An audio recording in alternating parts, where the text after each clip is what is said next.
Hello and welcome to SketchQuest. We here at TYG have collected some of the most talented artists within our reach to create this series as we work towards improving our artistic skills. Come join us and begin your journey today. Your legend starts here. But before we can paint for the gods, it's time to start with some basics. And don't worry if you're only just starting out, because I'll be learning alongside you. And remember, if you want to share your creations with us, use the hashtag SketchQuest. Let's see what today's quest is, shall we? Welcome back, everyone. We're here with J.L.P, today's quest giver. Thank you very much for being here today. Thank you for having me. Always, we love having you. Don't forget to go give J.L.P a follow over on YouTube and all the social medias. Illustrator, VTuber, artist extraordinaire. What's the quest that you have for us today? The quest I have for today will be learning about colors and color theory. Ooh. Yeah, so a lot of artists aren't necessarily taught about color theory, so I thought it would be a really important little thing to learn. So today I'm going to be showing you a few different ways that you can use color in your own work and a few different terms for different types of colors as well. Okay. So the most important thing we need to look at firstly is the color wheel. So obviously we have the hues of the color wheel. So hue means the actual color that something is. So for example, here the red is actually the hue in itself, and here the purple would be the hue. So whereas we were learning values last time, this time we're just learning about hue meaning just the color itself rather than the actual value of the color. Mm-hmm. An easier way we can see this is by splitting hue into saturation and lightness. So saturation means the intensity of the color.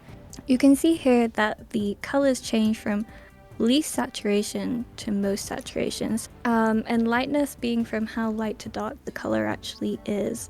So here we can see the color gets lighter and here the color gets darker. You can see it represented on this grid here with the lightness being here and the darkness going down here. Personally, I use a square grid when drawing and picking my colors, but you can also have them as a circle. I just think that the square is a bit easier to see, personally. Next, I'm going to show you about warm colors and cool colors. There is a bit of a debate on what warm colors and cool colors actually are, but these are typically what we consider warm colors and cool colors. Mm-hmm. A really handy thing to know is also monochromatic color schemes, because we can use monochromatic color schemes to make work really stand out by using the same hue, but changing the lightness and the darkness of the color. Mm-hmm.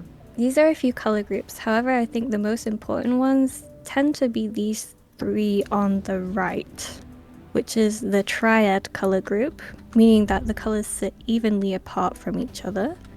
I think this one is analogous, where the colors are next to each other. And complementary, which you see in a lot of logos and branding, which means that the colors are opposite each other. These are some really interesting color schemes to be using in your own color palettes to be able to make the colors really stand out from each other in your artwork pieces. Another important thing to include is colors do tend to have meaning in artwork, and people can see colors differently depending on the meaning you want to portray in your work. So this can be really handy to know if you're working on something like branding or you want a certain vibe to come across in your art piece. For example, here we have that red is passionate, blue can invoke trust and loyalty, green is often associated with nature, and yellow is associated with fun and joy. Orange can be associated with optimism, and pink can be associated with gratitude and calmness, and purple can be associated with mystery and royalty. That's just a few things to consider when picking your colors for maybe characters or logos or art pieces. So our exercise for today is to create our own color palettes using a website called Coolers. This is a fun site where you're able to create your own color palettes and also explore people's color palettes as well. So here are a few color palettes that I found on the website, and you can easily pick and choose some color palettes that you like. Here is an example of a warm color palette versus a cool tone color palette. We can see here by putting these two color palettes together that this would actually create a complementary color palette, because the warm orange would be complementary to the blue here. Picking color palettes can sometimes be a really important thing when we're creating characters, as we want to be able to express like the emotions that that character might have through colors. Yeah. No, it's the same with writing. So, like, when you're talking about the mood and the atmospherics, like, you describe all the different sunset colours and that, it's all conveying mood and feeling and stuff as well. Yeah, of course. Yeah. Colors can be just very, very powerful way of bringing together like a vibe or an expression within a piece of work. Yeah. So for today's quest, it's going to be to create your own color palettes using the website Cooler, or playing around with color palettes in your own art softwares and seeing which ones you like best. You can experiment with the triadic and complementary color groups, or just create your own. Here's some we prepared earlier. I feel like these ones are really like telling of our personalities. I always associate like warm colors with you. And I really like the colors that you've picked. Like they give me like a blossomy like feel. Yeah. Oh, thank you. I do like the goddess colors that you have, because she's very soft and like, yeah, just welcoming. Thank I you. guess. Yeah. Yeah, I think when I was like creating goddess, I really wanted the like cyan color to really stand out. So I had to balance that with a lot of like more like muted tones, like the black and the very light skin tone. Just to really make the cyan pop a little bit more.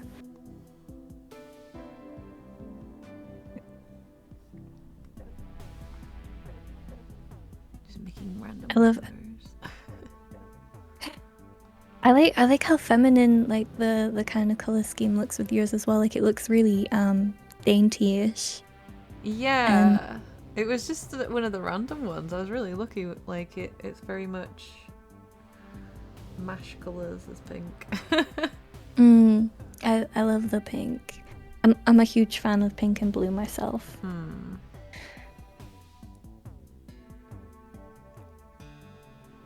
we go. Oh, you seem to make art out of like just everything. Like I love how you like are able to take like the previous lessons of like the shapes to be able to create this like abstract art piece.